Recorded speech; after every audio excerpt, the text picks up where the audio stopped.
Если говорить, например, опять же той же самой цитаты из Корана, мы,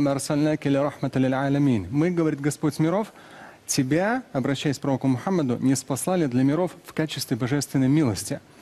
То есть на сегодняшний день всего лишь 1/1000, может быть 10-тысячная из числа мусульман оказалась в системе так называемого международного терроризма. Это может быть 0,1%. Но эту тему, исламский терроризм, эти ребята, сколько им было, 18-20 лет? Они, кстати, родились во Франции или нет? Французы они. Они французы. Они родились во Франции. То есть здесь очень важный нюанс, который никто не учитывает. Постоянно обобщают. Мусульмане, мусульмане, мусульмане. Это очень маленький процент, раз. Во-вторых, в большинстве случаев пополняют ряды террористических различного рода группировок, которые, опять же, очень хорошо финансируются, в первую очередь, все-таки Западом, в своих интересах экономических, политических, пополняют молодые. И их ни в мечетях, ни в семьях никогда этому не учили. Посмотрите, 14 с лишним веков ислама. Такого понятия, как терроризм, оно начало появляться только после Афганистана, между Америкой и Советским Союзом, когда все это происходило. В исламе такого не было. С точки зрения, то есть самое большое оскорбление для мусульман есть то, что вот эту всю грязь, может быть даже, да, мусульмане 1,5 миллиарда почти отвечают как бы за этот 0,0 там, 0,001% из их числа, но в большинстве своем это люди, которых воспитало сегодняшнее телевидение, французское в том числе, где постоянно говорилось исламский терроризм. У них уже с учетом нейронных путей в голове, что это именно исламский, что это часть нашей религии. Но, я вам говорю, мне самому 41 год, и я сам по национальности татарин. 27 лет я религиозно практикующий.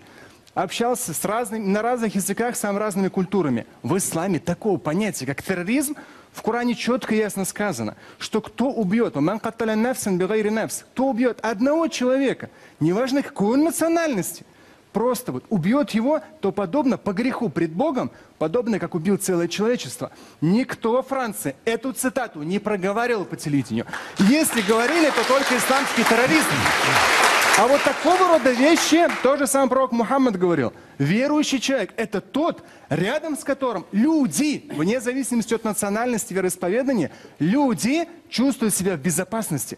Всегда раньше мусульмане излучали собой безопасность. На сегодняшний день мы поедаем результаты, пожинаем результаты, плоды именно и европейского свободного слова и так далее, когда всех мусульман обливали грязью и говорили «исламский терроризм».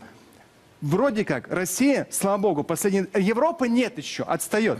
Россия начала разделять последние 3 года. Вот это преступление, а вот это религия. С точки зрения, опять же, подчеркну последнее, религии, то же самое аят в Коране. Больше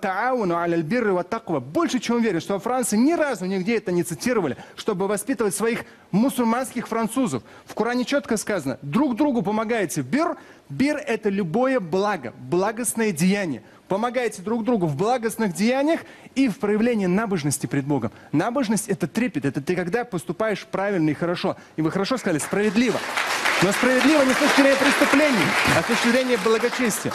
И дальше идет в аяте. Но никогда не помогайте друг другу, в Коране говорится, никогда не помогайте друг другу в вражде и грехе. Во вражде и в грехе никогда друг другу не помогайте. Вы это по телевидению в СМИ, наверняка в европейских, не слышали.